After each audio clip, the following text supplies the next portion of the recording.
So this video is going to be looking at a mini roundabout on a very busy road in the area where I teach, and it is an accident hotspot. Now, I don't know where you're learning to drive in the UK, but I expect you've got a mini roundabout like this in the area where you're learning to drive. Most commonly, you have 3 roads meeting at a mini roundabout, but on this particular one here, you can see that there's a petrol station on the opposite side where traffic can also join this roundabout. Where they join the roundabout, people can't leave. If you can see over in the corner, that lorry's just blocking it, but there is actually a no entry sign telling people that they can't turn in there. It's only for the traffic coming out. Now, in the area where you're learning to drive, you may actually have some roundabouts that have 4 roads that meet. Everybody can come on and everybody can go off at those exits. But you may only in your area have roundabouts that have 3 roads that come in and off. And they're fast moving. People can find that complicated when they're learning to drive. But when you start sticking a 4th road coming in, or like here with the petrol station, it can get a little bit more confusing. Now, a few weeks ago, there was a big accident on this roundabout. 3 cars were involved. They looked a mess, and apparently somebody ended up being taken away in an ambulance. Now, I'm going to tell you the 2 main reasons why they have accidents regularly at this roundabout and ways that you can avoid being in one of those accidents. I'm going to show you all the entrances onto the roundabout and then look at it as a driver. So let's come over to this side and have a look where the traffic comes out from the petrol station. You can see where the white car's coming down, see where the giveaway lines are. Now, the white car's turning left, but if he was trying to go straight ahead or turn to his right, it's quite tricky to get onto this roundabout. Now, one of the accidents that can happen at this roundabout is usually involving the cars coming out of the petrol station. So let's look at this approaching. You can see the petrol station on the right, but a lot of people don't look to the right. All they look at is the white van there coming round, who they have to give way to. But the garage is also on your right, so if they pull out, you should give way. But the traffic approaching from the way that I've just come don't look to the right, so they pull out and get hit by the car coming from the right. So let's just come back and look at that with a still. Can you see where the zebra crossing is? So drivers are approaching this roundabout, they're thinking about the pedestrian crossing, they're thinking about the mini roundabout and giving way to the right, and they've got to think about the traffic coming on from the petrol station all at the same sort of time. If you're approaching at a sensible speed, it shouldn't be any issue at all, making sure that you're reading people's signals. That's if they bother putting them on. So if a vehicle's coming out of the petrol station and they have their left-hand indicator on and you're coming from this way, you wouldn't need to give way to them because they're turning to the left. And the cars coming towards you, again, which would have traffic coming from your right, you'd only give way to them if they had their right indicator on, just like this white van. So after that, the red car has no signal, it's saying it's going ahead, but you would still need to double check the petrol station. So let's take a look at this again. Can you see the little access road coming in from the right? Not a proper road, but traffic obviously will be coming out of there trying to join the main road. Now, I've approached this on a lesson before, and a cyclist has come out of that little access road. He's come up to the pedestrian crossing. He's used the right-hand side of it. Then he's come up on the right-hand side of my student and then turned left across in front of our car. Excuse my squiggly lines, but look at the white square. That would have been where we were. The red line shows the course where the cyclist came from the right over the crossing, only did half of it, came along on the chevrons and then turned left and then went across in front of our car. I spotted the cyclist coming, obviously, because I'm monitoring the mirrors loads, but my student went to pull out and I had to stamp the brakes on. Now, that's a pretty stupid move from the cyclist, but can you see the sort of stuff that you're having to look out for? So good mirror checks on the approach of this, keeping an eye on both side mirrors, because a cyclist could come up on the left-hand side and go straight ahead. I told you at the beginning that there was a big accident that happened here recently. Let's tell you how it happened. There was a vehicle waiting to come out of the petrol station, just like this. A car was coming from where the red blob is on this diagram. There was a car waiting where the green blob is.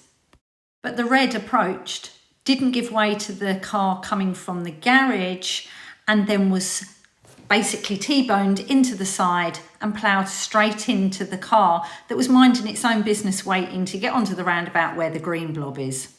Most probably a bit of a shock for the vehicle that was waiting where the green blob, that was most probably waiting there patiently to pull out. And my guessing is that the vehicle that was coming from where the red blob is on the diagram was most probably crushed between the car coming from the garage and the one that where the green blob is.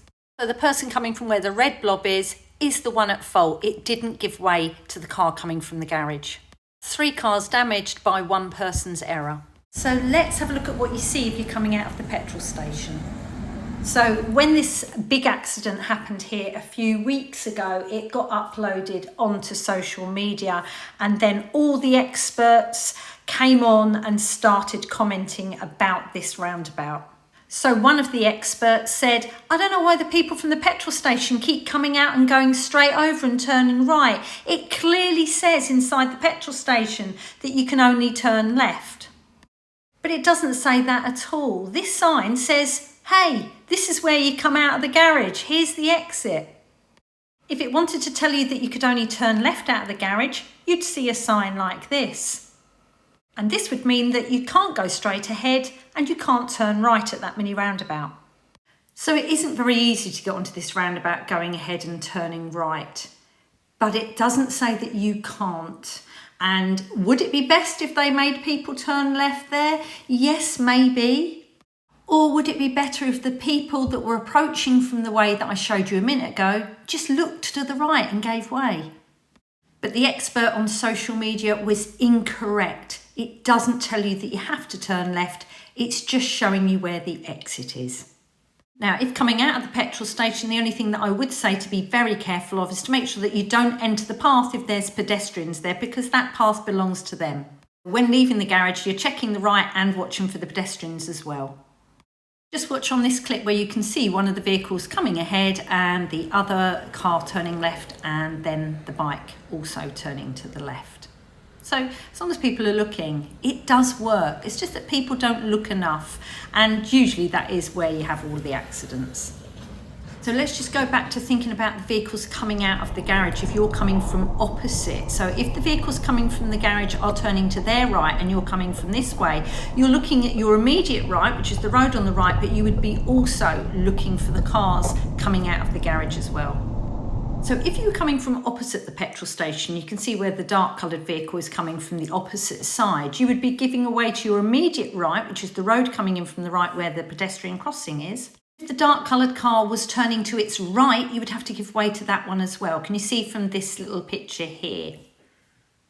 And also think about the red car, because if that had a right indicator on but it actually did a U-turn and it started coming all the way around, you'd have to give way to that one as well. So there's a lot going on, isn't there?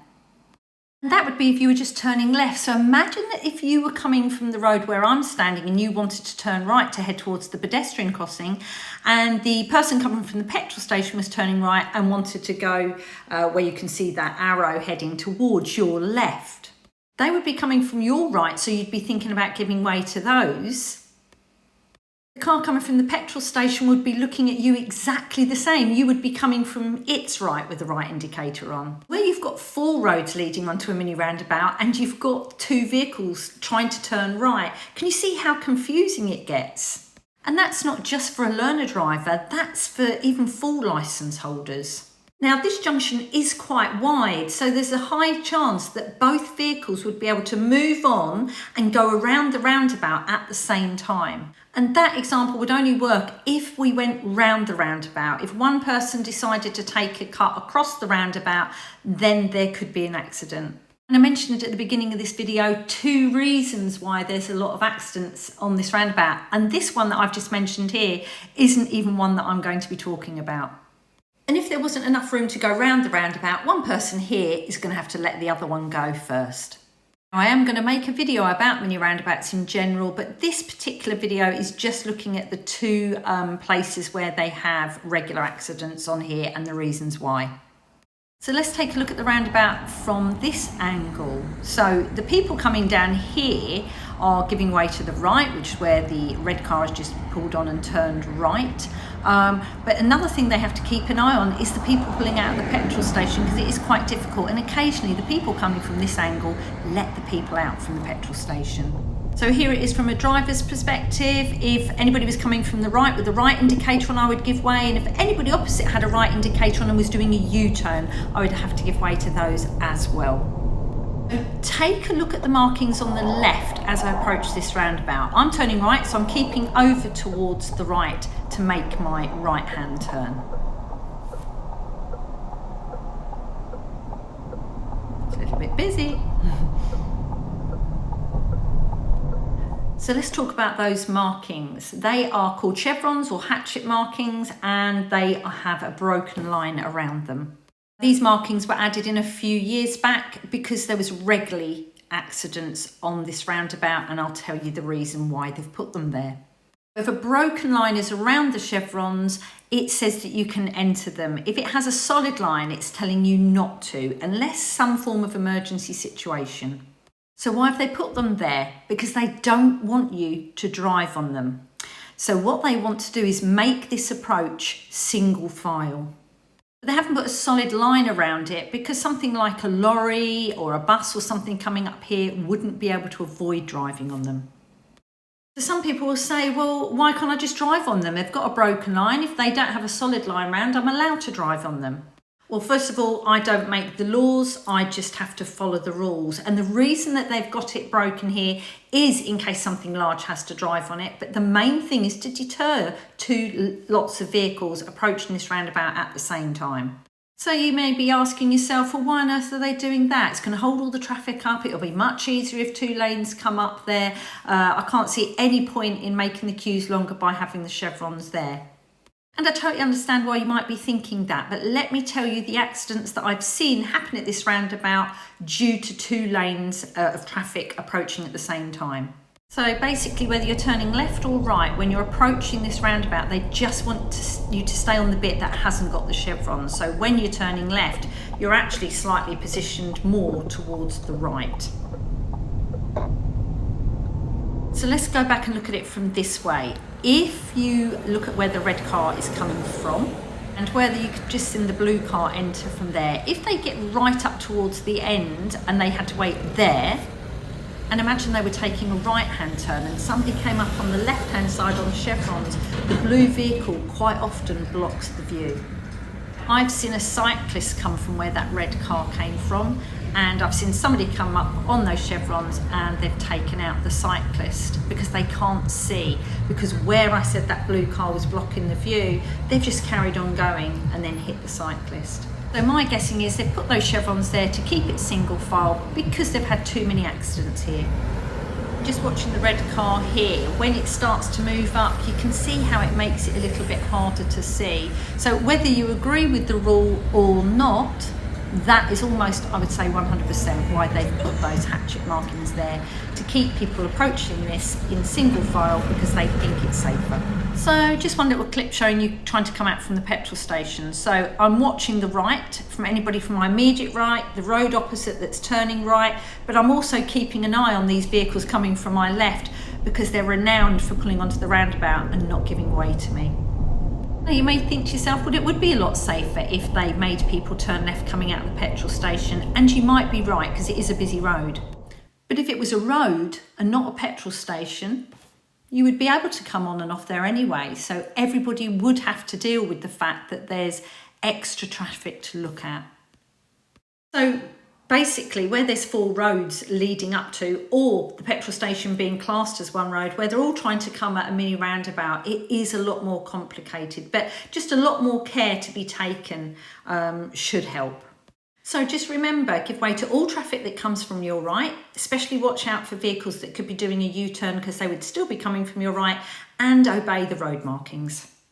If you have any questions about this video, then feel free to pop them in the comments below. If you found this video helpful, give us a like and hit the subscribe if you'd like to see some more driving videos to help you along your learner driver journey. Thanks for watching.